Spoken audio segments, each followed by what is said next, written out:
1 Reis 18, achou aí?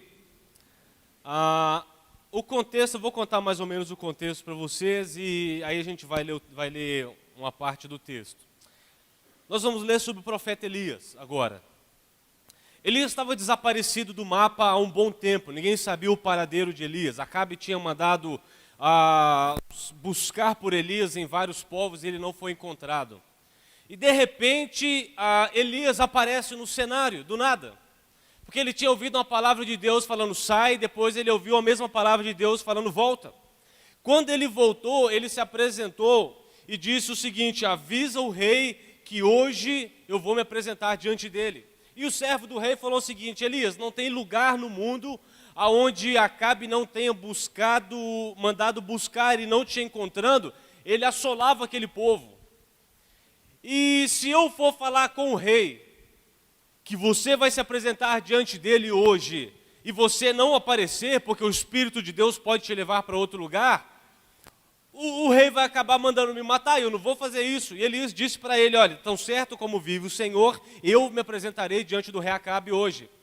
E ele foi, chamou o rei Acabe, e o Acabe, quando ele viu Elias, ele disse o seguinte, olha comigo o verso 17. Verso 17 fala o seguinte, 1 Reis 18, 17. Vendo Acabe a Elias, disse-lhe: és tu, ó perturbador de Israel? E Elias respondeu e disse: eu não tenho perturbado Israel, mas tu e a casa de teu pai, porque deixastes os mandamentos do Senhor e seguistes os Baalins. Agora, pois, manda juntar a mim todo Israel no Monte Carmelo, como também os 450 profetas de Baal e os 400 profetas do poste ídolo, que comem na mesa de Jezabel. Daqui para frente você lembra a história, que é quando Elias vai lá confrontar os profetas de Baal, ele disse: aquele Deus que responder com fogo, esse é Deus verdadeiro, e não vou ensinar isso para vocês, que vocês já sabem de cor, amém ou não? Beleza, você sabe a história, até canta música disso, por aí, né? Mas o que me deixa o que é muito interessante para mim nesse texto aqui, é o que Acabe fala quando ele vê Elias. Quando Acabe ele olha para Elias, que Elias estava sumido, quando ele vê a primeira coisa que ele fala com Elias, ele diz: por acaso és tu, ó perturbador de Israel?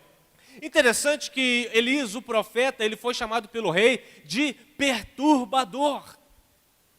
Porque qual que era a perturbação que Elias trazia? Qual que é a perturbação que o homem de Deus traz para o povo de Deus? Quando você lê a Bíblia, a primeira vez que eu li o livro de Juízes, há 20 anos atrás, eu fiquei com muita raiva. Muita coisa, quando eu li a primeira vez na Bíblia, eu fiquei com muita raiva. Eu li Juízes a primeira vez, você lê o livro de Juízes, é assim: o povo está no caminho do Senhor. Aí morre o juiz de Israel, o povo se desvia e vai para seguir Baal. Aí Deus levanta um novo juiz, o juiz julga o povo e esse povo volta para a presença de Deus. E depois o juiz morre, o povo desvia para andar com Baal. Aí Deus levanta de novo um juiz, durante a vida desse juiz, Israel está andando com Deus, mas quando o juiz morre, o povo se desvia para andar com Baal. Cara, você vai morrendo de raiva lendo o livro de Juízes, parece até que é a gente.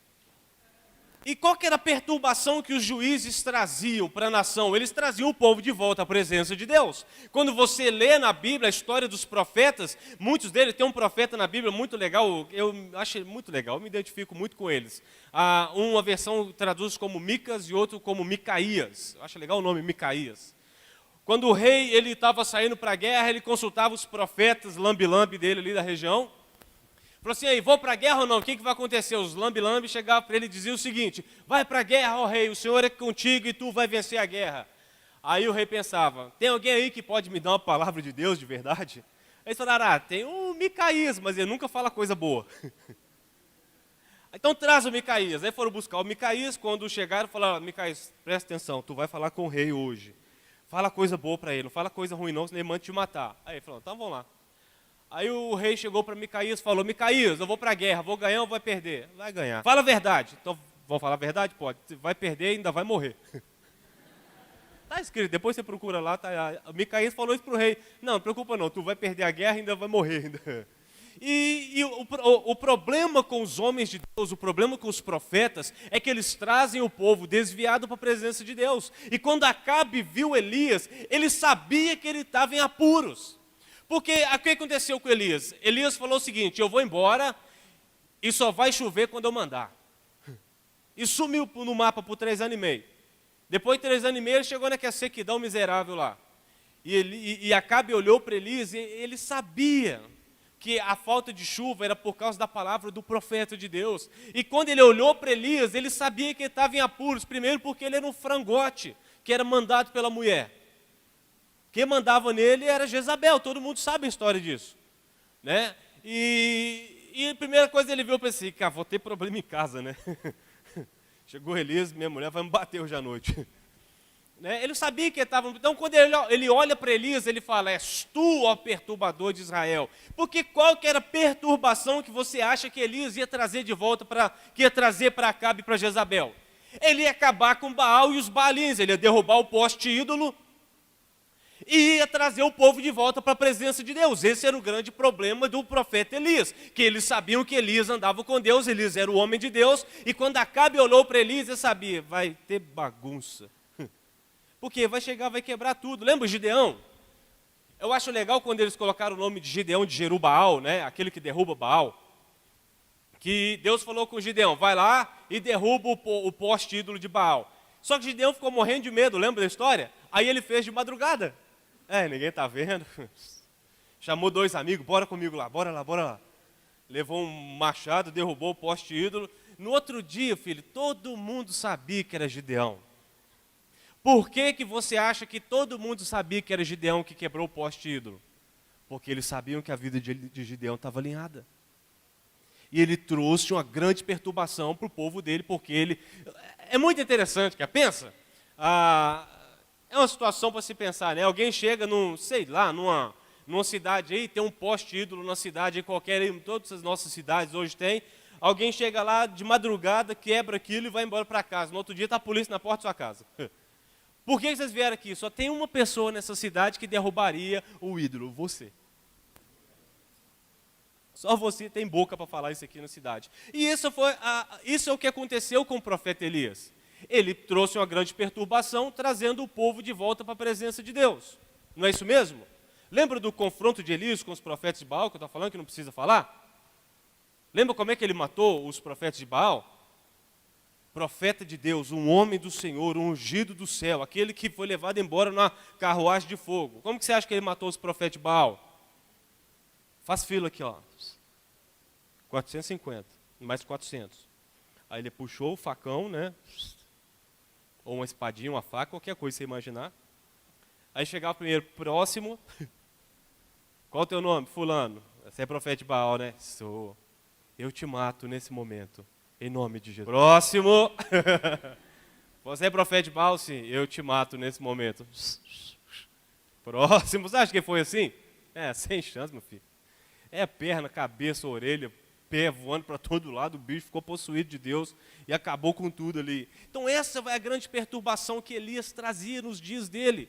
Essa é a perturbação que os profetas trazem nos seus dias. Eles alinham o povo para andar com Deus de novo. Eles tiram um povo desviado, que é o povo de Deus. Interessante que Elias, ele não foi para um povo estranho, ele voltou para o povo dele e alinhou o povo dele que estava desviado. Os profetas, eles trazem essa perturbação à nação quando eles estão alinhando o povo de Deus de novo com Deus. Essa perturbação que Elias trouxe. Agora, a gente vai dar uma lida aqui e tal, para a gente começar a entender o que eu quero falar. Abre a Bíblia comigo em Malaquias capítulo 4. Eu não vou pedir dízimo não, tá? O pobre do Malaquias só é lembrado na hora do dízimo. Gente, todo mundo é viciado em Malaquias aí, pode abrir que eu sei. Malaquias capítulo 4, vamos ler aí, a partir do verso 5, fala o seguinte: eis que vos enviarei o profeta Elias antes que venha o grande e terrível dia do Senhor. Ele converterá o coração dos pais aos filhos e o coração dos filhos a seus pais, para que eu não venha e fira a terra com maldição. Olha que interessante a profecia de Malaquias. Não sei se você está inteirado sobre Malaquias. Malaquias não fala sobre dízimo e oferta, ele fala sobre um sacerdócio desviado. Ele fala sobre um sacerdócio corrupto. Depois você vê lá sobre Malaquias. Só que no final do livro de Malaquias, Malaquias ele dá uma profecia muito interessante. Ele fala o seguinte: eis que eu vos enviarei o profeta Elias antes que chegue o grande e terrível dia do Senhor. Não é isso que está escrito aí na sua Bíblia? Mas Elias já tinha passado, cara. Vamos continuar lendo aqui, ó. Abre comigo em Mateus capítulo 17. O que é Mateus aqui? Vou fazer uma leitura aqui para a gente construir um pensamento para mim começar a falar, beleza? Vamos lendo aí. Mateus é fácil também, por favor, né? Como fala o pastor Zezinho, joga a Bíblia no chão onde abrir é Mateus. Não dá para errar, Mateus. Mateus capítulo 17, verso 11, diz o seguinte: então, posso ler aí? Então Jesus respondeu: de fato Elias virá e restaurará todas as coisas. Eu, porém, vos declaro que Elias já veio e não o conheceram, mas antes fizeram com ele tudo quanto quiseram. Assim também o Filho do Homem há de padecer nas mãos deles. Olha que interessante Jesus falou. Primeiro, Jesus falou que Elias virá e fará o quê? Ele restaurará todas as coisas. Não é isso que está escrito aí? Olha aqui o que ele diz. Elias virá. No verso seguinte ele diz o quê? Que Elias já veio. Como é que é isso? Que vai vir, mas ele já veio. Depois os discípulos entenderam que estava falando de João Batista ali, quando fala que ele já veio. Algumas profecias bíblicas, elas têm mais de um tempo de interpretação. Essa é uma delas. Quando ela fala, não fala só para agora, fala para o agora e para o futuro. Essa é uma delas. Jesus falou, ó, no final Elias virá para restaurar todas as coisas. Mas eu te digo que Elias já veio. E Elias, quando Jesus disse que Elias já veio, ele estava se referindo a João Batista. Agora presta atenção comigo, João Batista, uma situação muito legal. O que João Batista fez no ministério dele? Ele fez duas coisas importantes no ministério dele. Ele não ressuscitou ninguém, ele não curou ninguém. A Bíblia não dá relato dele curando paralítico, não dá nada disso. Ele não ressuscitou ninguém, eu também não, já tentei. É lógico que eu estou tentando no nível básico primeiro, né?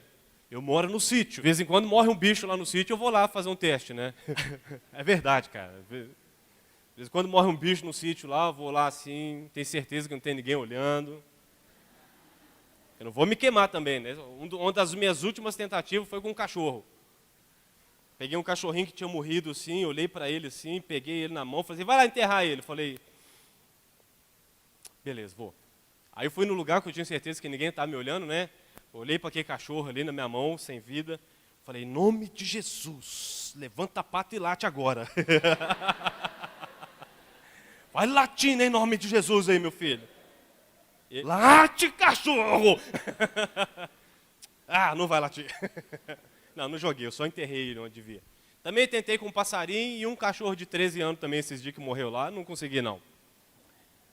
Uma hora vai dar certo. A gente tem que começar no básico, né? O dia que eu conseguir ressuscitar um pintinho, um passarinho, eu vou subindo, né? Cachorro, porco, boi, gente.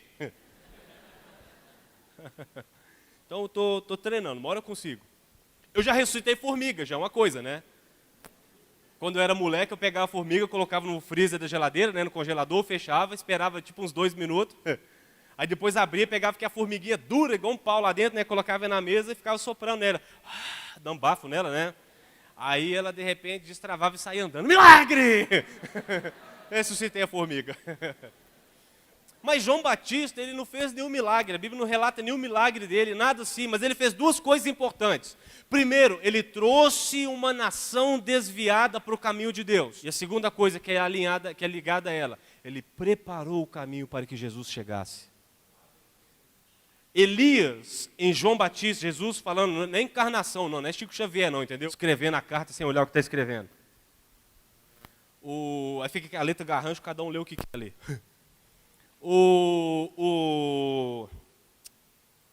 Não era Elias encarnado, não é espiritismo não, né? Elias encarnou, está falando que da mesma forma como que o Espírito de Deus se movia em Elias, estava se movendo também em João Batista. E o que João Batista fez? Ele trouxe um povo desviado para a presença de Deus e ele preparou o caminho para que Jesus chegasse. Não foi isso que ele fez? E João Batista era um cara bem pop, né, velho? Bem da moda ele, né? O cara ele cantava só os corinhos do momento, né? Tem sabor de... Deixa eu falar, não vou cantar isso não, mas... Ele cantava, e é legal, acho que a música ele não ia cantar nunca aquele "O deserto não é meu lugar" que a gente canta por aí, né? Que canta "O deserto não é meu lugar", e faz coreografia, rosne, pula e faz um monte de coisa, né? Eu não entendo por que o povo fala que o deserto não é meu lugar. Tem um monte de música que fala isso, eu não vou para o deserto não é lugar de crente, blá, blá, blá, blá, blá, blá, blá, blá, blá, blá. Interessante, quando Deus tirou Israel do Egito, levou para onde? O profeta Elias, o ministério dele é proveniente de onde? Quando o João Batista, segundo Jesus, o maior homem nascido de mulher, o ministério dele foi aonde? Quando o Espírito Santo veio sobre Jesus, né, no batismo nas águas, a Bíblia fala que o Espírito de Deus conduziu ele para onde? Na companhia de quem? Na companhia de quem? Quem estava fazendo companhia para Jesus no deserto? Vamos de novo, Não, tem anjo ali não, meu filho, é o capeta que estava com ele mesmo ali, filho. Quando tu lê o que Jesus ficou 40 dias no deserto ali, filho, é o diabo que estava com ele ali. Não é? Jesus andando 40 dias no deserto, jejuando. Aí o diabo fala, tá vendo essa pedra aí? Come, cara, é pão doce. E aquela fome miserável, Jesus olhava assim, não é pedra. Pula daqui, cara, tu não vai se machucar não, cara. Jesus ficou 40 dias com o diabo enchendo a paciência dele ali, cara. É que a gente lendo aqui pedacinho pequenininho da Bíblia, não dá para escrever 40 dias em um parágrafo, né? Mas o diabo ficou ali enchendo a paciência dele. Por 40 dias. Aonde? No deserto. Então eu quero ir para o deserto. Porque Israel nasceu no deserto, os profetas vieram do deserto. Quando Jesus foi batizado e foi levado para o deserto, o que eu vou sair de lá? Mas enfim, isso é outra coisa dessa teologia moderna que eu não entendo, mas deixa para lá. Então o que João Batista, que Jesus se referiu a ele como Elias, o que ele fez? Ele trouxe um povo desviado para a presença de Deus. Vamos entender, vamos construir o pensamento que eu estou falando aqui, para a gente poder começar a falar, que até agora eu estou só dando uma ideia do que nós vamos falar. Elias, chamado perturbador. Vamos lá, Elias chamado... Por que ele era um perturbador? Porque ele trouxe o povo de volta à presença de Deus. Malaquias, o profeta, diz que no final dos tempos Deus enviaria quem de volta? Elias viria de novo. Quando Jesus estava se referindo a João Batista, ele falou que Elias viria, e o que Elias iria fazer no final? Restaurar todas as coisas. Vamos lá, gente, vamos guardando isso na mente aí para a gente começar a conversar. Jesus falou que João Batista era uma figura de Elias, que trouxe um povo desviado e preparou o caminho para que Jesus entrasse, mas Jesus falou também que no fim dos tempos, Elias viria e o que ele ia fazer? Restaurar todas as coisas, não é isso mesmo? Sim ou não? Então, acho que a gente está começando a chegar onde a gente quer conversar aqui. Quando Jesus fala de Elias, que Elias viria no final para restaurar todas as coisas, eu não vou tentar pronunciar a palavra restaurar no hebraico, no grego, porque é impronunciável para mim aquilo ali, é muito doido. Mas a palavra restaurar ali, quando Jesus fala, ela significa no original, restabelecer para o seu estado anterior. A palavra restaurar, quando Jesus falou que Elias viria no final, Jesus falou que Elias viria para restabelecer todas as coisas para o estado anterior. E qual é esse estado anterior que ele se refere? Como ele criou ou como ele intentou que fosse. Certo? Quem está comigo aqui? Estamos entendendo, né? Beleza. Agora parece que eu vou mudar de assunto, mas eu não vou não. Lembra que a Bíblia usa um termo muito interessante, chamado terceiro dia. Comumente você vai encontrar na Bíblia o termo o terceiro dia, no terceiro dia, ao terceiro dia. Quando Israel saiu do Egito, ao terceiro dia eles viram um monte. Deus chegou para Moisés e falou, Moisés, sobe aqui, prepara o povo hoje e amanhã, porque ao terceiro dia eu descerei sobre a montanha à vista de todo o povo. E foi o que aconteceu. Ao terceiro dia o povo estava acampado ao redor do monte, todo mundo olhou, a montanha estava tremendo e pegando fogo e com fumaça lá em cima. E eles viram Deus no alto da montanha e Deus falou, quando eu chamar, tem que subir. E quando o povo chegou diante daquilo, o povo olhou a fumaça, o fogo e o tremor e tudo, falou, meu Deus, eu não vou lá não. Vai, Moisés, tudo que você quiser, tudo que Deus falar contigo, a gente vai fazer, mas a gente vai subir lá não, porque se a gente for, a gente vai morrer. Então dali, até hoje é do mesmo jeito, né? O povo sempre procura alguém que busque a Deus por ele. Então Moisés subiu a montanha, mas a palavra de Deus era o seguinte, ao terceiro dia. Jonas ficou na barriga do peixe por quantos dias e depois saiu ao terceiro dia. Não é? A gente canta até um corinho antigo aí sobre a passagem de Jonas, lembra? Na barriga do peixe, Jonas orou. Vocês não conhecem? Cara, vocês não são crente mesmo, hein?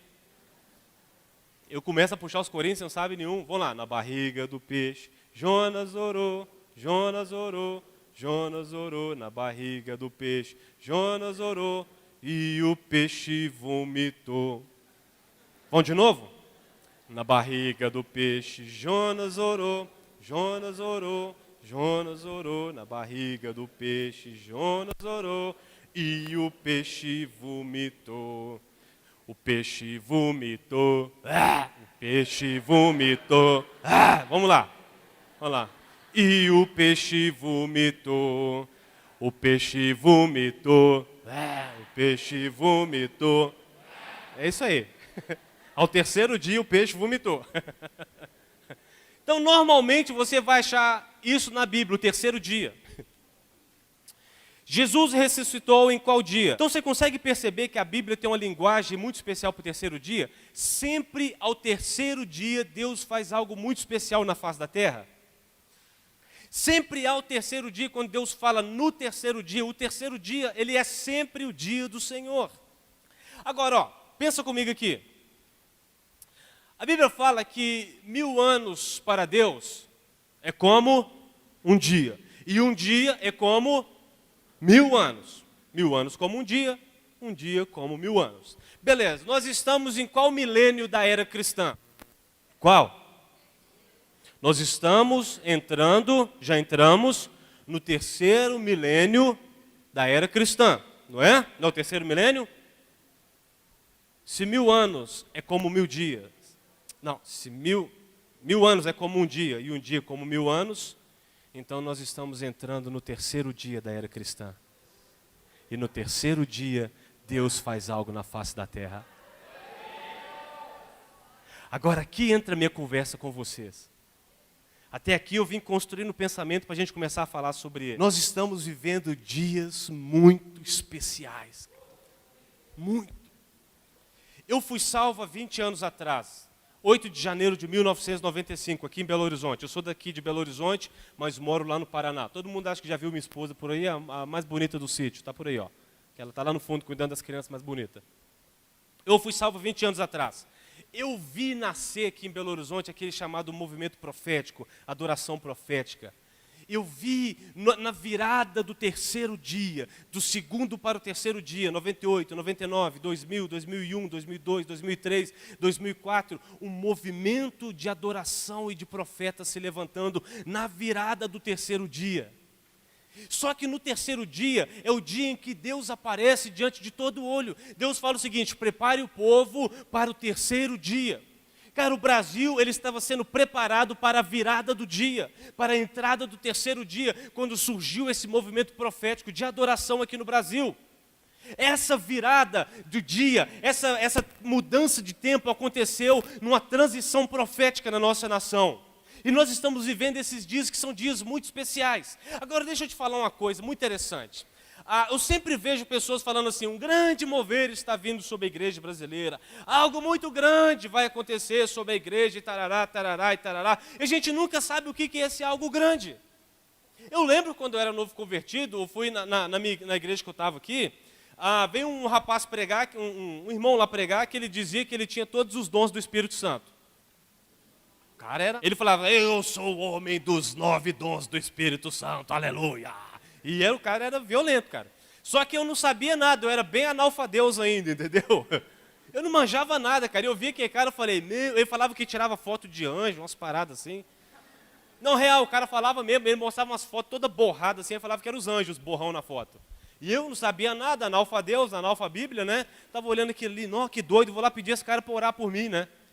Eu não sabia nada, falei, ô irmão, tu pode orar por mim? Ele falou, fecha o olho, varão. Pai, meteu a mão na minha cabeça, né? Eu fechei o olho, o bicho ficou falando uns 5 minutos sem língua na minha cabeça. Xarabaçu, caralabassuriano, ficou, cara. E eu assim, cara, que doido, bicho, que doido, que massa.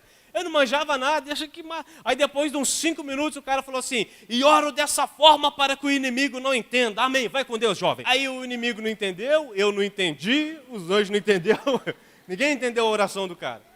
Mas às vezes a gente está nessa assim, então vai vir algo tal, vai vir um movimento tal sobre a igreja, mas nunca ninguém fala o que é. Em 2005, eu estava orando um dia,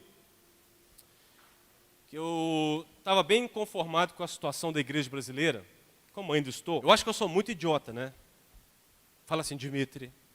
Repete, fala comigo com muito carinho. Vai, Dimitri. Vai lá, Dimitri. Você é um idiota. Eu acho que eu sou, cara. Porque um pessoal da nossa cidade, eu não vou falar de onde é, pegou um material que eu tenho, na verdade, ele pegou meus livros, eu tenho material publicado em livro, ele pegou meus livros e começaram a andar por aí pregando contra a igreja, com o meu livro. Falando que ainda falaram que eu era contra a igreja. Aí eu pensei assim, quando eu fiquei sabendo disso, cara, eu devo ser muito burro mesmo, né? Eu acho que eu sou o ministério jumento pelas nações, sou eu, cara. Jumento pelas nações é o ministério que eu vou abrir, só pode, cara. Porque eu converti há 20 anos atrás, eu fui salvo. Há 19 anos eu tenho enterrado a minha vida dentro da igreja. Às vezes estou mais na igreja do que devia. Os últimos 13 anos da minha vida eu tenho dedicado a minha vida exclusivamente ao trabalho da igreja. E eu quero acabar com a igreja, eu odeio a igreja, então eu sou muito burro. E naqueles momentos de que eu estava bem conformado, como eu estou até hoje, né? Eu estava orando, Deus, o que vai acontecer comigo? Deus começou a compartilhar algo com o meu coração. Em 2007, eu estava lá onde eu moro hoje, lá no sítio. Eu estava fazendo uma das coisas que eu mais gosto, estava chupando limão na beira do açude. Ficava na beira do açude, lá na frente de casa, lá, com 4, 5 limão na mão, a faca descascando, comendo limão e pensando na vida, orando, né? Estava ali orando, adoçando a boca. Porque eu estava questionando a Deus naqueles dias sobre uma palavra que Deus tinha me dado, se eu devia pregar ela ou não. Deus falou, fala sobre isso. Eu falei, você é doido? Eu não vou falar não, cara. Aí que eu fui falar com Deus, você é doido? Deus falou comigo, fala, Dimitri. Eu falei, você é doido, é?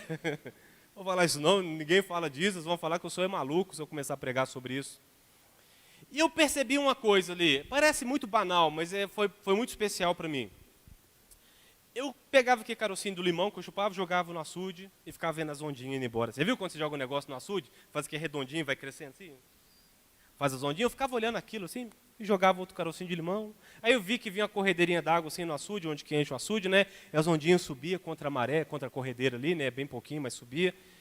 Naquela hora Deus falou algo comigo ali, muito interessante. Ele falou assim, fala, porque quem faz isso crescer sou eu. Você só joga semente, deixa crescer, deixa espalhar o negócio.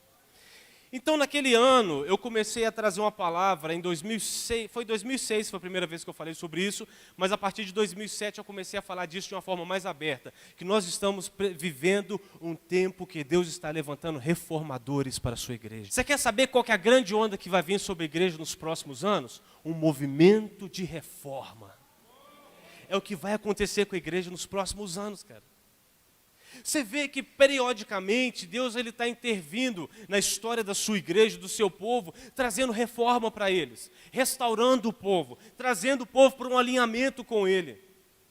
Periodicamente você observa isso, você vê que na história da igreja, a igreja nunca ficou sem uma testemunha fiel do Evangelho. A igreja nasceu lá no livro de Atos, aí ela começou a se espalhar pelo mundo, o Império Romano começou a perder força por causa da igreja. O que eles fizeram? Uma proposta da China para eles. Não, vamos fazer o seguinte, nós vamos parar de perseguir vocês agora vocês são a religião oficial do Império. Quando acabou a perseguição, morreu-se o fogo. E a igreja vendeu-se naqueles dias. A história da igreja começa assim, com um grande movimento do Pentecostes, onde que Deus veio e o Evangelho foi pregado violentamente ao redor do mundo, mas um tempo depois o povo se esfriou. Na morte são chamados os pais da igreja, quando eles começaram a morrer, a igreja meio que começou a perder o rumo e se vendeu ao mundo. Mas mesmo assim, sempre permanecia testemunhas fiéis, que nós chamamos de remanescentes. Deus nunca deixou o seu povo ser uma testemunha fiel. É interessante que a gente hoje fala muito sobre Martinho Lutero. Lutero foi um cara sensacional, cara. O que ele fez, meu Deus do céu. Chegar lá e confrontar a religião do dia, confrontar a religião que imperava no dia, foi algo muito forte. Só que antes de Lutero, aconteceu muita coisa. O Lutero foi só o estupim. O Lutero foi só o fio da meada que explodiu a reforma. Antes de Lutero apareceram período pré-Lutero, né, 400 anos antes de Lutero, apareceram alguns nomes interessantes na história. Um deles chamado John Wycliffe. John Wycliffe, ele foi morto e foi queimado na fogueira porque ele estava publicando a Bíblia na linguagem do povo, para que o povo pudesse ler as Escrituras. E por causa dos seus escritos, ele foi morto na fogueira, foi chamado de herege porque deu a Bíblia para o povo ler. Depois dele, um homem chamado John Hus. John Hus, ele levantou e estava fazendo a mesma coisa, estava publicando a Bíblia na linguagem popular para que o povo tivesse acesso a ela, para que as pessoas entendessem. Ele estava escrevendo material e soltando na mão do povo. John Hus foi levado à fogueira por causa disso. John Hus, quando ele estava na fogueira, era muito interessante, o povo amava John Hus. E o prefeito, né, ele era obrigado a executá-lo por causa da ordem, mas ele falou assim, cara, nega o que você escreveu e você vai poder viver livre na nossa sociedade. Abandona os seus escritos que a gente deixa sair agora. John Hus disse o seguinte: nunca preguei qualquer doutrina com más intenções, e hoje vou selar com meu sangue de muito bom grado tudo aquilo que tem escrito e crido até hoje. E ele foi colocado na fogueira por causa disso. Só que ele disse o seguinte, hoje vocês estão queimando o John Hus. O nome Hus significa pato, ganso, pato. E ele disse o seguinte, hoje vocês estão assando esse pato, mas daqui a 100 anos Deus levantará uma pessoa que vocês não vão poder lutar contra ela. Só que ele não sabia que ele estava profetizando sobre Lutero. 100 anos depois de John Hus, Deus levantou um homem chamado Martinho Lutero, que fez tudo isso. Nós estamos hoje aqui reunidos muito por causa do trabalho dele. Então você vê, Deus sempre tem testemunhos fiéis, que mantém o povo sempre alerta do que está acontecendo, e Deus intervém. Então Deus interveio na história, levantando Lutero, com todo um pano de fundo da história dele, dos homens que vieram antes dele. Então Lutero faz aquilo. Depois de Lutero, Deus levantou evangelistas ao redor do mundo inteiro. Deus levantou um movimento chamado Movimento dos Puritanos. Os puritanos eram pessoas zelosas pela palavra de Deus, homens e mulheres que queriam viver com Deus de verdade. Depois os evangelistas, né, dos evangelistas a gente sabe o nome de muitos deles, porque nós temos biografias deles. Nós temos John Wesley, algum luterano aí? Muito obrigado. John Wesley, nós temos George Whitefield, Jonathan Edwards, Charles Finney, que é muito conhecido, e uma série de outros nomes de evangelistas que Deus levantou porque Deus estava intervindo na história, porque o povo estava se esquecendo de Deus. Deus levantava homens cheios do fogo dos céus para proclamar o evangelho nas praças, para que o evangelho fosse conhecido pelo povo. Deus sempre está intervindo na história, né? Jonathan Edwards é um dos meus favoritos, ele era um pastor. Jonathan Edwards foi expulso da igreja porque ele se negou a servir a ceia a membros não convertidos do grupo que ele estava. Então ele foi expulso da igreja. E ele escreveu o que, na minha opinião, é o maior tratado sobre misericórdia escrito até hoje.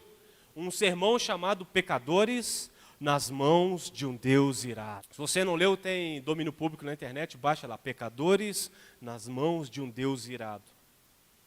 Que eu tenho certeza que se ele pregasse aquilo nos nossos dias, ele não ia durar 20 minutos no púlpito, porque a igreja ia processar por que ele estava falando. Porque ele não pregou para o ímpio, ele pregou para a igreja.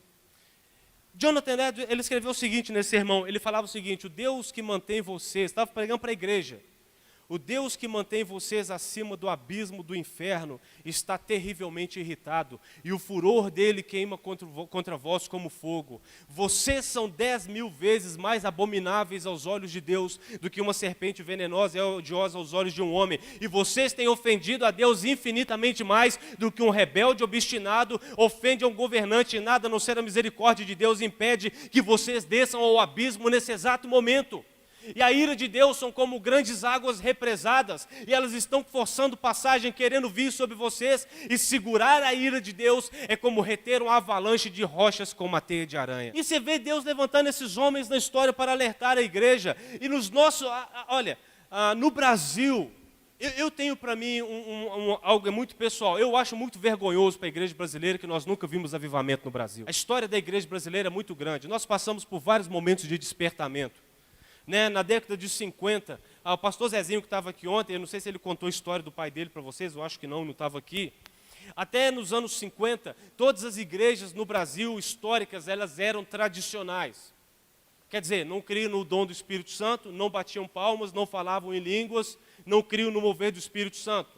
Então o pai do pastor Zezinho, o nome dele é José Rego do Nascimento, Ele levantou nos seus dias como um profeta da nossa nação e ele trouxe as igrejas históricas do Brasil para o mover do Espírito Santo. Hoje você que é de igreja batista, igreja presbiteriana, igreja histórica, não as pentecostais, as igrejas históricas, que a sua igreja é renovada, você crê na ação do Espírito Santo, essa obra se veio por intervenção de um profeta na nossa nação, chamado José Rego do Nascimento, o pai do Zezinho que estava aqui ontem com a gente. Aí a gente vê a história do Brasil, como que muitas coisas no Brasil começam tão bem. Eu escuto alguns testemunhos de algumas pessoas falando como que o ministério deles começou com uma ação do Espírito Santo, que foi tão forte e no fim eles viram um animador de plateia.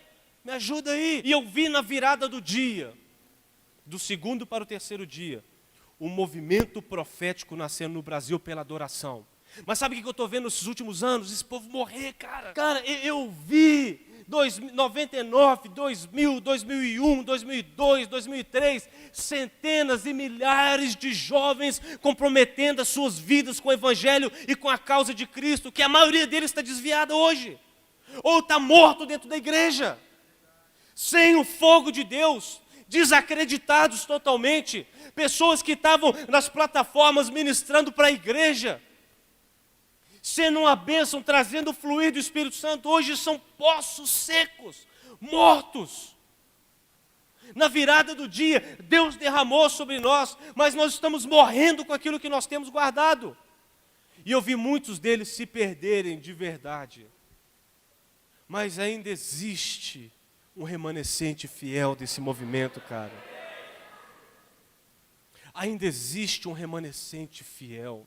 E sabe, do terceiro dia, nessa virada que nós estamos falando, o terceiro dia é quando Deus aparece aos olhos de todo o povo, o terceiro dia é quando Deus faz algo especial sobre a face da terra. Nós estamos na entrada do terceiro dia, cara. Quando Israel estava de frente do monte, com Moisés ao terceiro dia, no começo do dia, eles ouviram o som dos céus, que estava baixando sobre a montanha, e todos saíram da tenda para ver Deus se manifestar no alto da montanha. Isso foi no começo do dia.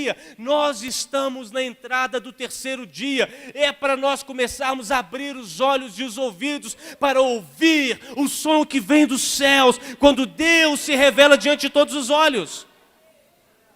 Eu tenho orado por alguns movimentos ultimamente. Ano passado nós fizemos lá no Rio Grande do Sul um movimento de oração, convocando as igrejas da reunião para um dia de oração pelo país. E eu estava observando como que nos nossos dias existe essa morte que se revela, mas existe uma vida querendo entrar. Como que nos nossos dias existe tanta sede por Deus, mas tão pouca água sendo dada. Eu tenho orado por alguns movimentos para que Deus se levante há muito tempo. Eu fico ouvindo o pessoal falar de primeiro amor. Primeiro amor, primeiro amor, primeiro amor. É muito bacana falar de primeiro amor no início, quando você está empolgado com Deus, até descobrir que os crentes não são tão legais quando eles falam. Enfim. E primeiro amor, a gente é muito animado no primeiro amor, a gente é muito empolgado no primeiro amor, e tarará, tarará, tarará. Cara, eu me converti há 20 anos atrás. Eu não dá tempo de me contar a minha trajetória da derrota para vocês aqui. Eu passei uns mal bocados. Só para você ter uma ideia, eu fui vendido para outra igreja uma vez. Alguém aqui já foi vendido? Alguém pagou por você alguma vez? Eu fui, cara. A gente era de uma igreja que o pastor vendeu nós para outra. Ele chegou e fez uma negociata ali bacana, entendeu? Porque estava com dívida de jogo na rua. Aí ele vendeu a gente para outra igreja, cara. Eu fui vendido, nem fui avisado, nem ganhei comissão. Então assim, eu vendo uma história que isso aí é um negócio que aconteceu comigo. Eu fui vendido uma vez. E pior, fui vendido para os unicistas, que não crê na Trindade.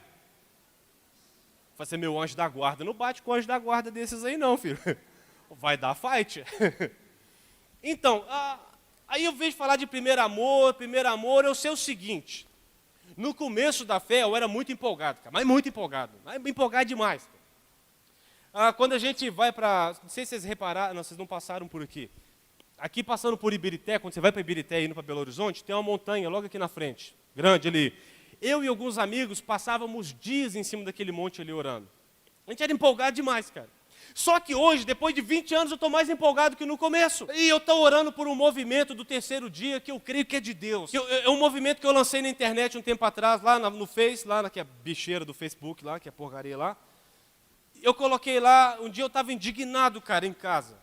Estava ouvindo um noticiário e estava falando assim, faltam tantos dias para o carnaval. Cara, quando falaram assim, falta tantos dias para o carnaval, cara, eu fiquei possuído de ódio, cara. Olha, antes de me converter, eu fui do rock, cara. Eu nunca gostei de pagode, carnaval, esses negócios. Nossa, cara, Deus me livre, cara. Eu não aguento nem ouvir o som do cavaquinho, chega a me doer. Eu sei que já tem uns desviados aí que trouxeram o cavaquinho. Vai confessando e entregando a fogueira santa do clamor ali que nós vamos fazer. Eu sempre fui do rock, cara. Odiava carnaval, cara. E... Então, na minha linhagem, já havia uma linhagem anti-carnaval, e esse dia eu estava ouvindo o noticiário e falou assim, faltam tantos dias para o carnaval. Cara, eu fiquei possuído de raiva naquele dia, cara. Eu fui para o meu computador, fiz uma parada lá e lancei no Face e vamos começar um movimento. Eu creio que nós vamos começar um movimento muito legal no Brasil. Eu estou sonhando, eu estou dedicando o meu coração a orar sobre isso. É que um dos meus projetos de vida, cara, estou gravando isso, né? Um dos meus projetos de vida é acabar com o carnaval do Brasil.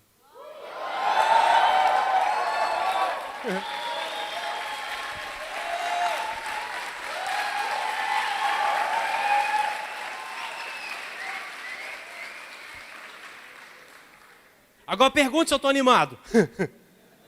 Qual que é o seu projeto de vida 2015? É acabar com o carnaval no Brasil. E falo na boa, cara. Aí ano passado eu peguei e larguei o movimento se chama o seguinte, você pode usar, coloca, a gente vai lançar na internet, copia e espalha. Não vai ter carnaval, vai ter Pentecostes.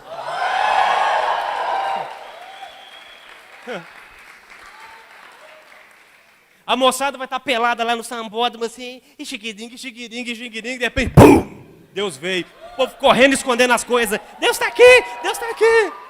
Meu filho, o dia que Deus cair ali naquele troço, como é que chama lá? A escola, o negócio do samba lá no Rio de Janeiro, lá. No sambódromo lá, que a porcaria. Ah, cara, vai ser um culto muito maneiro, velho.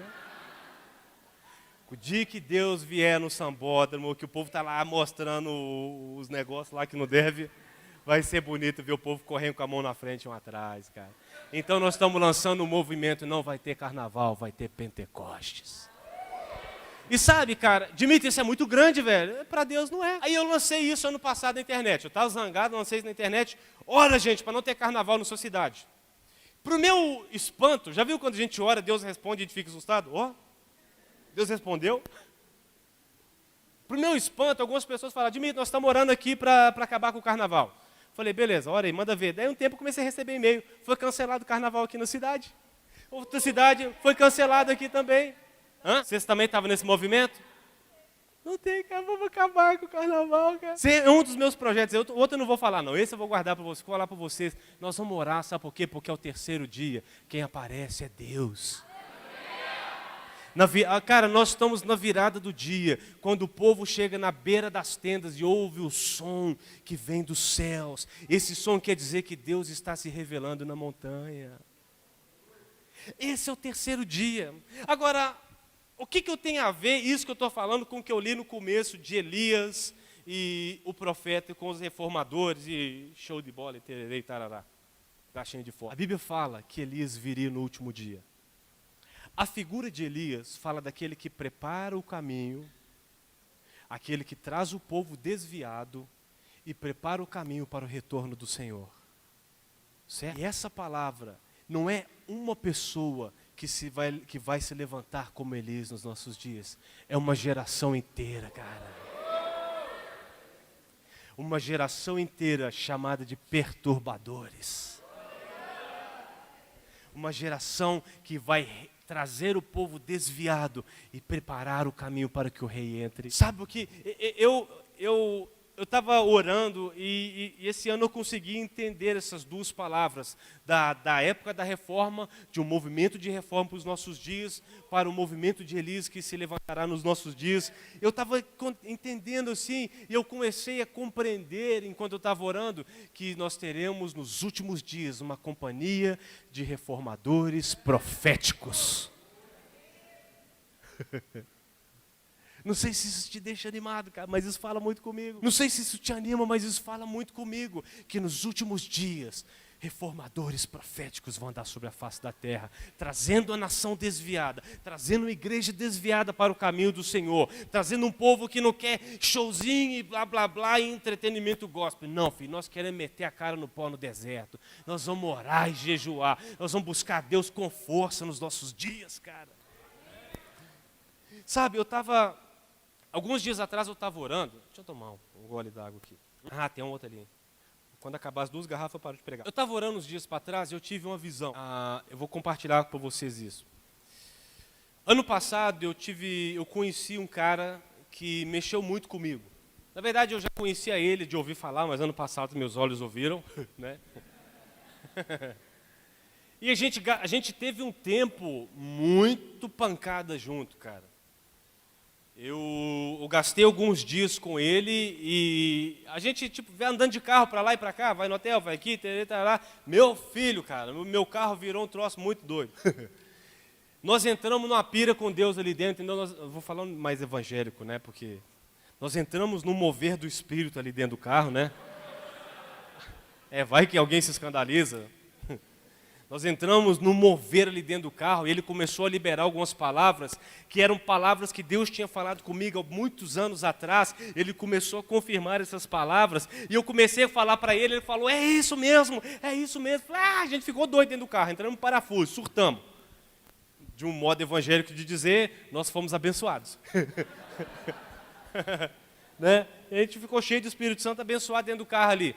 E a palavra que esse camarada deu, ele teve aqui na escola no passado, ele liberou uma palavra sobre os nazireus, que é o Lou Engle, não sei se vocês já viram a mensagem, pega a mensagem do ano passado e vai ver. E aquela mensagem que ele deu é algo que eu tinha guardado comigo há muitos anos no coração. E depois que a gente teve esse tempo junto, eu comecei a orar sobre isso, e algumas semanas atrás eu estava orando e eu tive uma visão muito interessante. Eu até mandei para ele isso, eu quero falar para vocês aqui. Sabe que quando ele procura saber sobre isso, ele fala melhor do que eu sobre isso. Ele fala sobre os nazireus. No povo de Israel, eles tinham a tribo de Levi, não o ministério levítico. Eles tinham uma tribo, que era a tribo de Levi. Ninguém levitava, mas eles eram uma tribo de Levi. Entendeu? Eles não saíam voando com um cordeirinho assim para sacrificar lá do outro lado, não. Não, cara. Eles eram uma tribo, eles não eram um ministério. Quem tem ouvidos, ouva. Eles eram uma tribo, não era um ministério. E o povo de Levi, a tribo de Levi, eles eram sacerdotes de nascimento. Querendo ou não, filhos, eles eram sacerdotes. Não quer ser sacerdote, já era, perdeu, vai ser sacerdote. É levita. Vai ser. Então eles eram tidos como, eles eram sacerdotes profissionais. A vida deles era ser sacerdote. A Bíblia fala que Deus falou que os levitas não receberiam herança como a terra, mas a herança deles era o próprio Deus. Cara, isso é muito legal. Deus falou o seguinte, olha, dos filhos de Levi, eles não vão herdar a herança da terra. Eu sou a herança deles, eles me têm. E eles eram os profissionais. Só que no meio do povo, se alguém quisesse viver como um sacerdote, ele faria um voto especial com Deus, que era o voto de Nazireu. E no voto de Nazireu, ele se separaria inteiramente da comunidade para servir ao Senhor nas tendas durante o período do voto. Então qualquer um, olha que interessante, não era a época da graça, cara. Qualquer um que desejasse aproximar-se mais de Deus, ele podia fazer um voto de Nazireu, se afastar da sociedade e entrar com os levitas para atender ao serviço da tenda, para servir ao serviço da congregação. Isso fala para nós hoje de uma geração que tem se abstido das coisas do mundo, que está se abstendo, graças a Deus, do movimento gospel no Brasil. Eles estão adentrando ao movimento do Senhor, andar com Deus, de servir a sua igreja, de fazer a vontade de Deus. São nazireus. Pessoas que fazem votos extremos com o Senhor, pessoas que decidem separar a sua vida extremamente para Deus, que não vão se corromper pelo movimento gospel, que não vão deixar que o mundo domine o seu coração, mas são pessoas que fazem votos extremos para se aproximar de Deus. Ele estava falando, ensinando sobre isso, sobre os nazireus do dia de hoje, que como você vê hoje em dia movimentos de nazireus acontecendo em muitos lugares no Brasil. Eu tenho viajado em muitos lugares no Brasil, em muitas igrejas que eu tive visitando, eu encontrei grupos de jovens que eram chamados jovens nazireus. Só que nessa visão que eu tive, eu vou contar a visão e vou dar ideia, vou interpretar para vocês dessa visão. Tá? Aleluia, glória a Deus. Amém. Para glorificar de pé, igreja. Oh! Nessa visão, eu vi Elias marchando, seguido por um tremendo exército de nazireus vestidos de branco. Eu vi, segura, eu vi uma visão de Elias marchando à frente de um exército de nazireus vestidos de branco. E esses nazireus, eles viajavam pelo mundo inteiro, pregando o evangelho, cuidando do pobre e atendendo ao necessitado. O que essa visão quer dizer de mim? Sobre duas gerações que vão andar sozinhas. A geração de Elias, dessa geração foi chamada geração de Elias, na virada do dia, do movimento profético. Eles vão andar liderando esse exército de nazireus pela face da terra. Elias seguido de nazireus vestidos de branco. Sabe o que isso traz para a terra? Sabe o que isso traz para a igreja? Um tremendo tempo de reforma. Sabe por quê? Porque nós vamos voltar a fazer somente aquilo que Deus quer que a gente faça. Nós vamos limpar a casa do Senhor, cara. Quando Jesus disse que Elias viria no final e ele iria restaurar todas as coisas, Jesus disse o seguinte: no final dos tempos, ao terceiro dia, quando Elias se levantar, ele vai fazer como que todas as coisas voltem ao seu formato original. Isso tem a ver com você. Isso tem a ver com a sua geração, cara. Não uma geração de gente calada de igreja. Gente, vou no shopping, vou no show gospel. Não! Perturbadores. Gente que tem uma voz que incomoda. Gente que fala a palavra de Deus. Gente que proclama a verdade de Deus, cara. É isso que nós vamos ver, cara. Essa é a geração que está levantando os nossos dias. No meio desse movimento profético que nós estamos vendo, no começo do terceiro dia, uma grande onda de reformadores proféticos andando sobre a face da terra, trazendo a realidade dos céus para a terra, trazendo de novo, sabe, quando a gente ora, seja feita a sua vontade aqui na terra, da mesma forma que ela é feita nos céus. É isso que nós temos que trazer, a vontade de Deus sendo feita na terra, da mesma forma que ela é feita nos céus, e isso tem a ver com você. Agora, a minha questão é que eu vejo que a gente está assim, eu quero diversão, eu quero pular, blá, blá, blá, blá, blá, blá, blá, blá, blá, blá. Não, cara, não. Pelo amor de Deus, não, cara. Sabe, gente chato, velho. Crente que perturba, que você chega na igreja, os outros já olham para você, não vai ter social hoje, vai ter oração.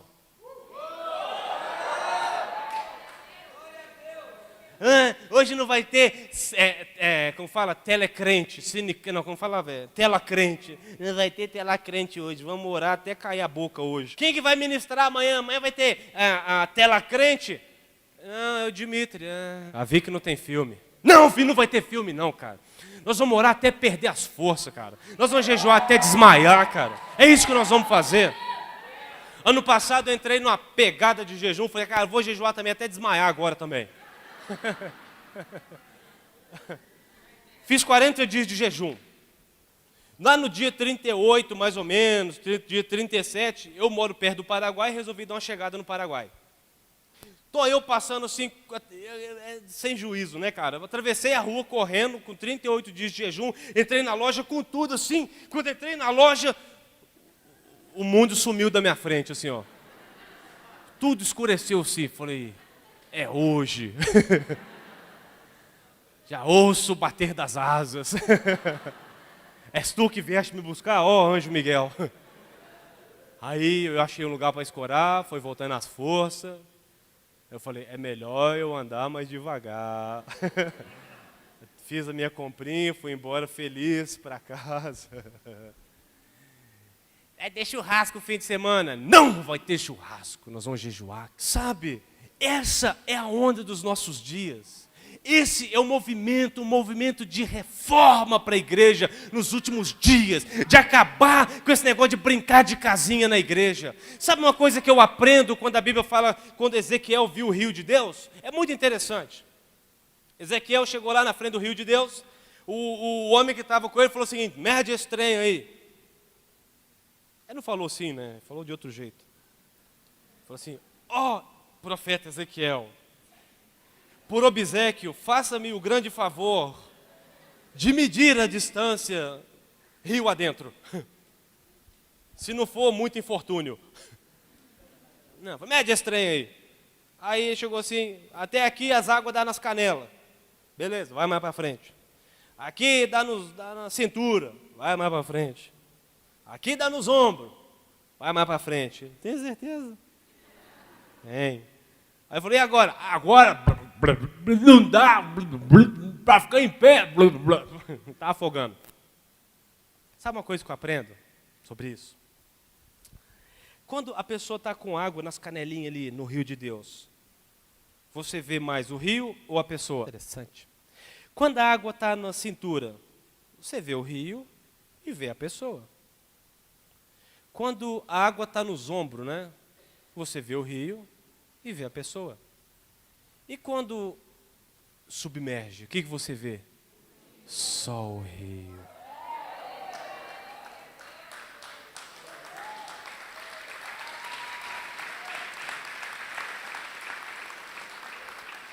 Sabe, água na canela, cara, é coisa para criança. Eu tenho 2 crianças, o meu mais novo não foi na praia ainda, mas o mais velho foi. Mas fica chutando água assim, que é igual criança. Parece um monte de crente que eu vejo hoje brincando. Tá no rio de Deus, cara, tá na casa de Deus, tá lá.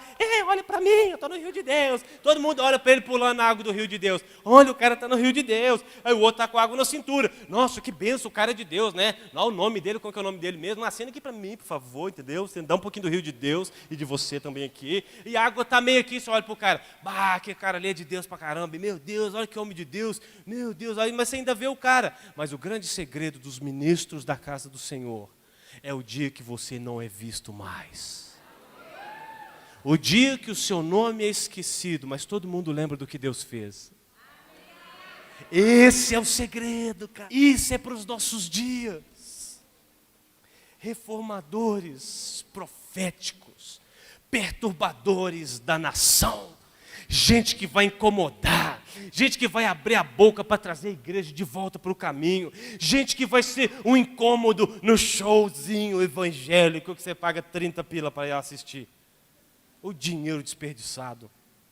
Ano passado, acho que foi ano passado, eu tive o tremendo desgosto de participar de um show evangélico. Eu fui assistir aqui a bicheira lá.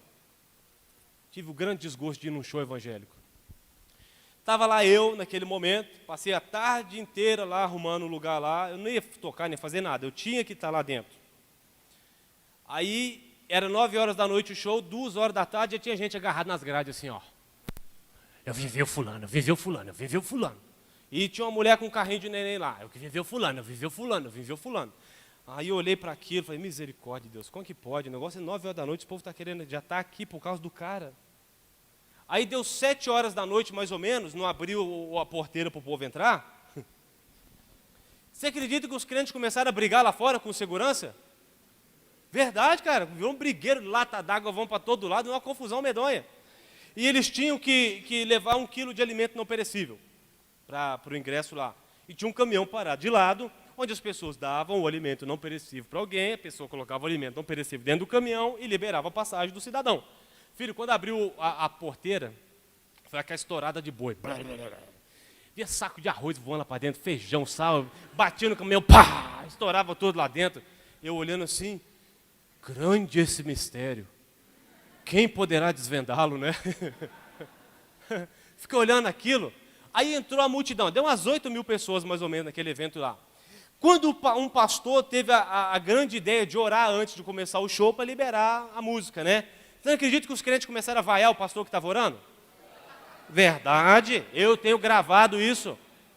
O pastor orando, falei, olha, meu amigo, cara, o negócio vai ser uma bênção hoje aqui. Unção das trevas. Meu chapa não, meu irmão abençoado de Jesus, aleluia, Deus te ama. Quando a banda começou a tocar, meu irmão, aquilo virou um troço lá dentro, uma sonzeira. A galera começou a gritar, era ensurdecedor. Sabe que é um som que você não aguenta de ficar lá dentro? Mas quando o sujeito pisou o pé e saiu daqui a fumaça toda lá, entendeu? Que não era da glória de Deus. Aquele som triplicou, quadriplicou, foi um negócio gigantesco assim. Eu nunca tinha vi, eu já fui em estádio de futebol lotado, mas eu nunca vi daquele jeito. Quando o cara apareceu, foi um negócio doido. E tinha um amigo comigo, eu falei, cara, olha aí, ó. Jesus não recebe isso que eles estão dando para esse cara. O nível de adoração que esse cara está recebendo, eles não dão para Jesus. Sabe o que vai acontecer? Vai acabar. Vai acabar. Eu creio que o grande movimento dos nossos dias é um movimento de reforma da igreja.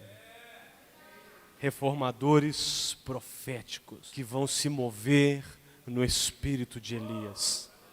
Não gente caladinha, mas gente que abre a boca. Estou falando de você chegar lá na igreja, na sua cidade agora, entendeu? Fazer tocha aí na casa do pastor. Ah, vamos lá!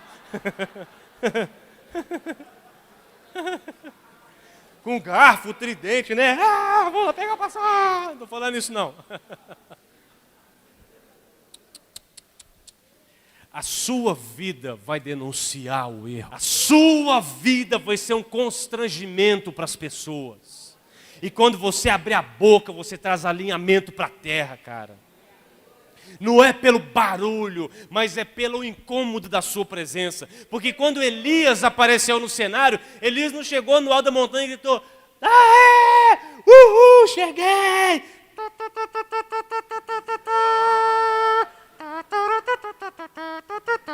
Não foi, cara, Elias não fez isso.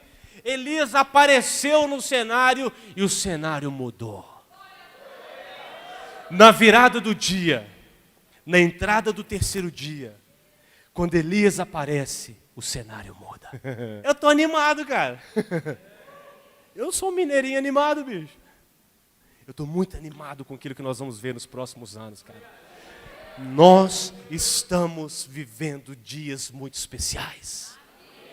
Nós não podemos perder o tempo que Deus está nos dando, cara. É dia de nós trazermos um grande movimento de reforma para a igreja.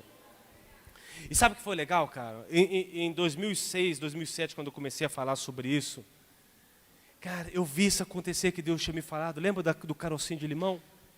Eu cheguei um dia e falei, vai rolar uma reforma. Cara, eu escuto até hoje os ecos daquela palavra, cara. Em muitos lugares que a gente está viajando, o povo falando assim, olha, nós estamos orando, Deus está mudando a igreja. Deus está sendo honrado na sua casa de novo. Deus está sendo ouvido, cara. Nós estamos trazendo somente aquilo que nós ouvimos os céus dizer para a terra. Sabe, eu estava ouvindo um cara ensinar uma coisa interessante, cara. O Israel se movia pela nuvem, a nuvem não se movia por Israel. A nuvem se movimentava, Israel movimentava atrás da nuvem. Né? Se Israel levantasse, vamos para o sul, e a nuvem fosse para o norte, meu filho, eles iam ficar sem a nuvem. Isso é uma lição para a gente tem que observar para onde Deus está se movendo e ir atrás dele. E eu quero terminar, não vou ficar muito tempo aqui enrolando, que eu quero orar, porque o mais importante é a oração. Olha a última coisa que eu falei, que eu fui beber água. Seguir a nuvem. Interessante. Interessante seguir a nuvem, né? Enfim, eu vou lembrar depois. Para esses nossos dias, a minha observação é o seguinte: está na hora de balançar o barco. O barco desce rio abaixo, tranquilo em águas calmas, pronto para cair no despenhadeiro. Alguém tem que chacoalhar o barco e acordar a igreja, porque é tempo de acordar, é tempo de despertar. Sabe, eu ano passado eu dei uma palavra, eu geralmente ministro 2 palavras aqui na escola, que eu estou trazendo elas para você hoje, sobre a geração de Elias e sobre os reformadores. Mas eu consegui entender que é um movimento só, um movimento profético de reforma nos últimos dias. Agora, a minha questão para você é muito simples. O que você vai fazer com sua vida? Lembrei que eu ia falar. Estou enrolando não, mas eu estava só continuando o assunto. Lembrei que eu ia falar. Existia um homem chamado Arthur Wallace. Arthur Wallace, ele escreveu algo que eu li alguns anos atrás, que eu achei muito interessante. Arthur Wallace diz o seguinte: você quer fazer a melhor coisa com a sua vida? Descubra o que Deus está fazendo na sua geração e se jogue nisso. A melhor coisa que você pode fazer com a sua vida é descobrir o que Deus está fazendo na sua geração e se jogar nisso, andar atrás da nuvem. Agora, deixa eu falar algumas coisas para vocês. Eu estou falando isso aqui, é muito massa, é muito legal, é muito bonito. Nós estamos aqui, a gente até empolga às vezes, né? Mas quando você sair daqui, você vai ser pressionado, puxado, esticado, apertado para não viver essa realidade.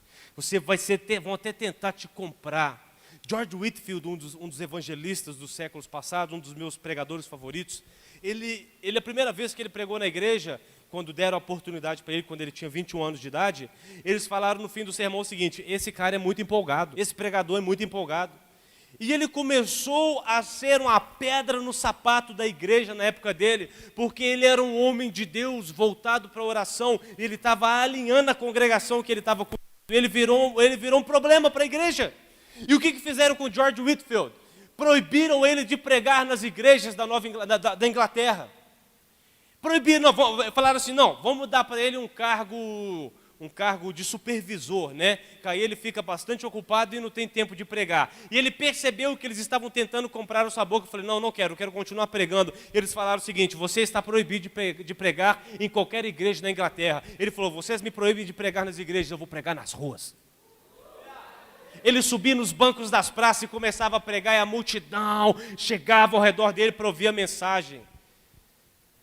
Ele é da época do que é chamado do segundo despertamento da história da igreja. Cara, que companhia, cara, que época da igreja. Jonathan Edwards, John Wesley, Charles Wesley, George Whitefield, David Brainerd, tudo contemporâneo, mudando o mundo na época deles. Sabe o que é legal desses caras? Eu vejo que eles estavam sempre em bandos. Era muito legal. Quem que andava junto? Eram os três amigos, John Wesley, George Whitefield e Charles Wesley. Três amigos. Três pregadores de fogo. Quando John Wesley, ele é o pai da igreja metodista, os metodistas sabem da história melhor que eu, mas quando na vida dele, ele escreveu centenas de livros. O que ele deixou publicado era para ele ter ficado rico com venda de material. Mas quando ele morreu, eles chegaram no quartinho dele, ele tinha deixado umas poucas coisas para trás. Ele deixou um casaco surrado, uma meia dúzia de moeda, uma caneca velha. E a igreja metodista não estava interessada em riqueza, cara. Não era o preço do ministério. Jonathan Edwards, ele foi um pregador, ele é considerado o sermão Pecadores nas Mãos de um Deus Irado, que eu estava falando para vocês. Algumas pessoas consideram como o sermão mais poderoso desde a época do apóstolo Paulo. E ele era genro de um cara chamado ele era sogro de um homem chamado David Brainerd. David Brainerd, ele era um evangelista que viajava a cavalo pelos Estados Unidos, pregando aos indígenas, visitando as aldeias em época de neve, em época de tempestade, em época de chuva. Ele não estava nem aí, ele sentava no cavalo e ia embora. Ele morreu aos 29 anos de idade, David Brainerd, porque ele gastou e desgastou a sua vida pregando o evangelho entre os indígenas no seu país. Ele era noivo da filha do Jonathan Edwards. Cara, que família, bicho! E eu estava lendo a história do monte desses caras, sabe o que eles tinham? Eles tinham amigos que eles andavam juntos, que eles mudavam a história. Quem tem ouvidos, ouva. Outro dia eu escrevi isso na internet, quem tem ouvidos, ouva, né? A brincadeira, eu tomei uma correção, alguém me chegou, não é ouva, é ouça, blá, blá, blá, blá. Desculpa que eu estou vivo. Mas sabe, isso tem a ver com você. Elias está se revelando nos nossos dias. Cara, isso eu quero falar para vocês aqui. Eu sei que está sendo gravado, eu sei que vai ser visto por pessoas da minha geração. 98, 99, 2000, 2001, 2002, foi chamado de geração profética. Quando esse movimento de adoração profética surgiu no Brasil.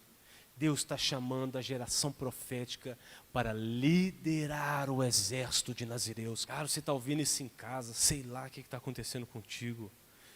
Lembra do fogo, lembra das reuniões intermináveis, cara. A gente fazia culto, o culto começava às 6 da tarde e até 6 horas da manhã do outro dia, porque ninguém queria ir embora. A gente tinha que fechar as portas com o povo dentro. Isso na virada do dia. Se na virada do dia isso que foi manifesto, imagine quando chegar a luz do meio-dia. Se na virada do dia Deus fez brotar para nós um movimento profético de adoração, O que vai se revelar à luz do meio-dia? Então, cara, nós estamos entrando nisso. E a minha questão com você é o que você vai fazer de sua vida? Eu vou para casa. O que vai fazer? Vou ser crente evangélico da igreja, do banco. Eu estava pregando para um grupo de jovens outro dia, eu falei o seguinte: quais vão ser as lembranças da sua vida quando você tiver lá seus 96 anos de idade? Que o Alzheimer não te tomar, em nome de Jesus. Que o alemão louco não te pega, né? Você vai olhar para trás, assim, com 96 anos de idade, tremendo, a chapa caindo, né? Você tem que ficar segurando toda hora, porque não tem Corega Plus, né? Ficar segurando. O que você fez da vida, bisavô? O seu bisneto, assim, eu me converti, eu tinha 18 anos de idade. E aí? Um dia eu fui no culto. Vô, e aí? Aí eu fui no culto de novo. E aí? Uma vez eu fui no acampamento. E depois, vô? Eu fui no culto. E depois de 20 anos eu estava continuando indo no culto, filho. Eu fui no culto e hoje à noite tem culto. Cara, que vida mais paia, bicho. Quer dizer, desculpa. Que vida sem unção. Que vida sem graça, cara.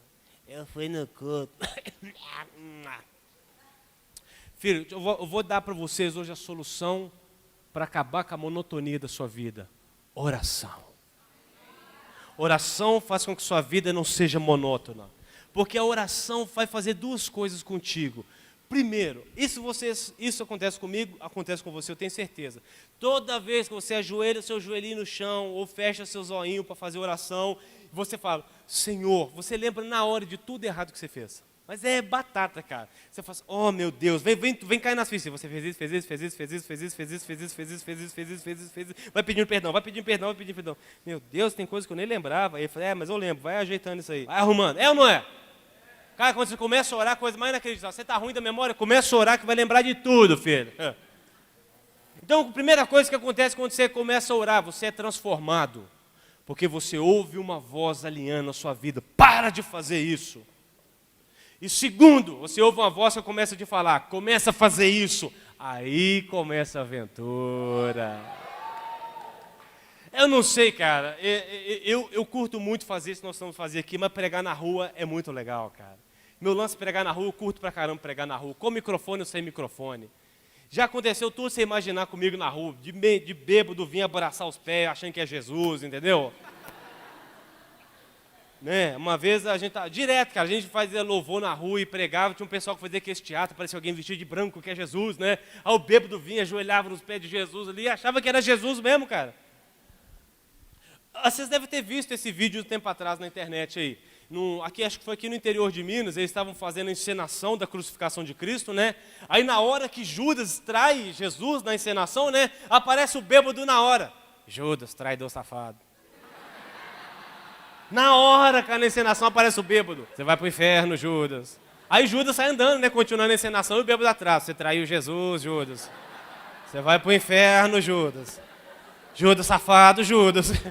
Cara, o bêbado ali com muita convicção defendendo Jesus, meu.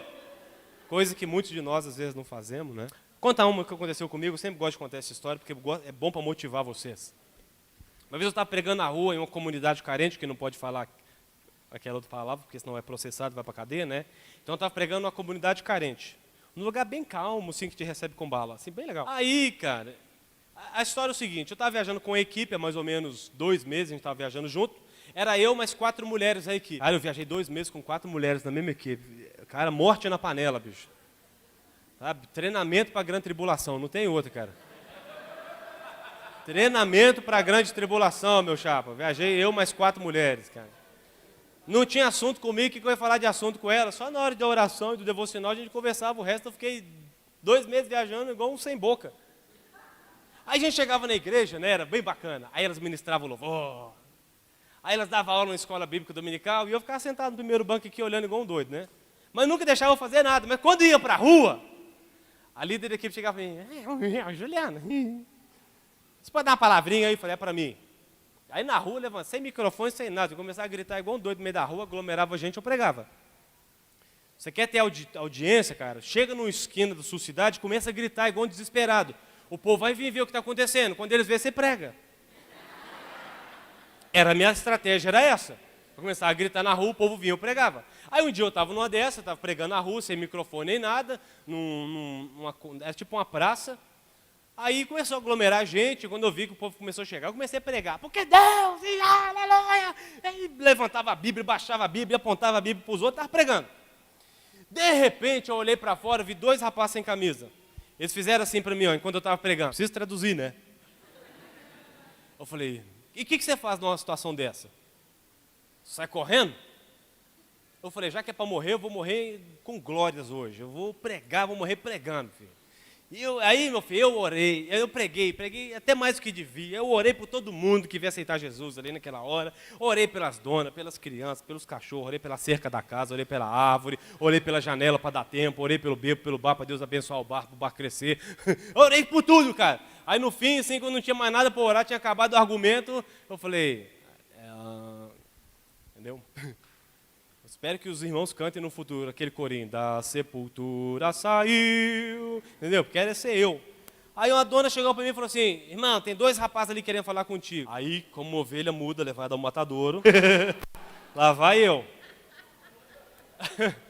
Aí eu olhei e eram os 2, cara. Eles estavam lá esperando para falar comigo. Eu falei, vai arder tudo agora, meu filho. Aí quando eles olharam, quando eu cheguei perto, ela falou assim, eles não foram lá receber oração, porque eles estão com vergonha que está sem camisa, mas eles querem aceitar Jesus também.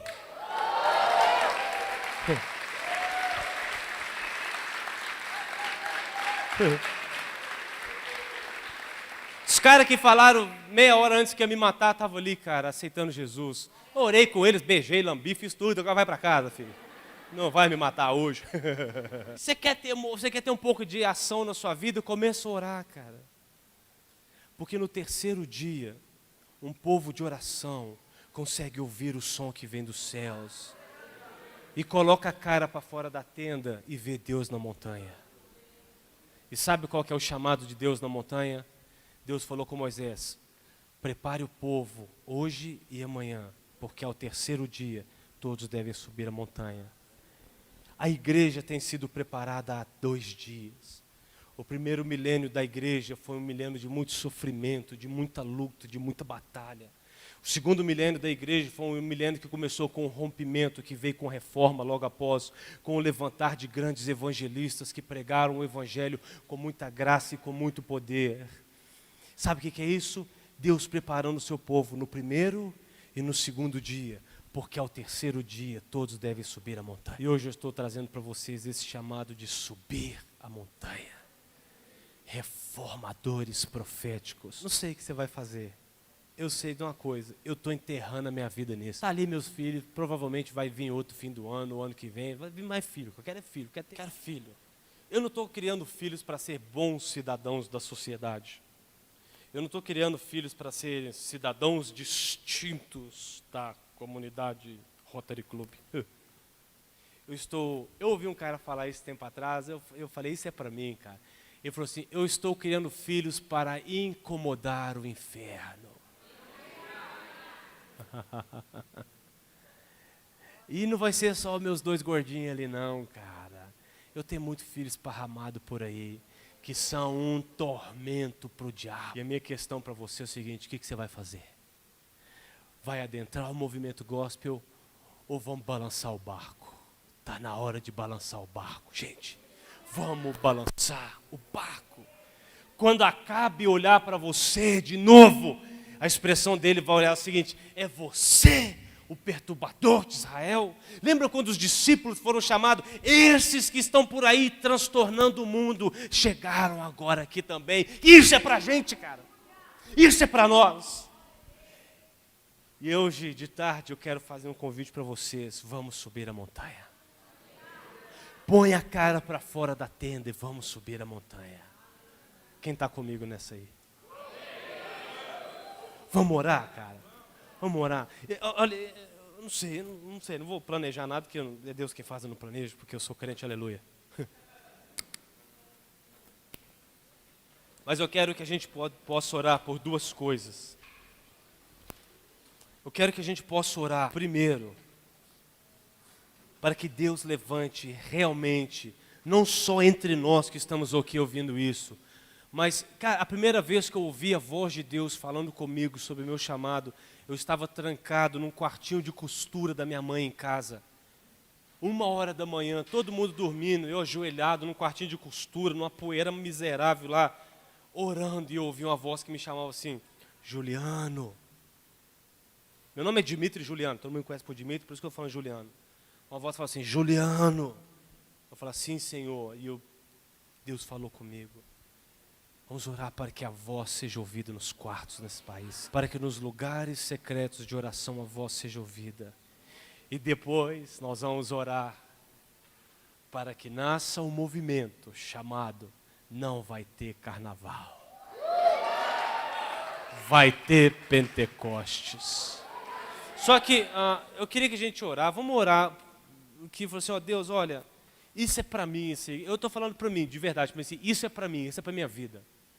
Não sei se isso veste você, se isso se encaixa em você direito, isso que eu estou falando. Estou falando isso mexe muito comigo, isso veste para mim direitinho, cara. É um sapato feito para o meu pé, isso aí. Não sei se isso veste em você, cara, mas se vestir, cara, vamos orar juntos aqui, fazer, Deus, olha, eu quero isso, faz de mim um perturbador. Faz de mim uma pessoa que não vai se conformar. Quando eu falo conformar, eu falo tomar a mesma forma, nem se parecer. Eu não quero isso. Eu quero ser um inconformado, Deus. Vamos fazer isso? Vamos vir aqui para frente a gente orar junto? Eu vou sentar aqui, nós vamos orar e eu creio que Deus, Ele... Só pegar água ali, peraí. Pode deixar embaixo mesmo, valeu.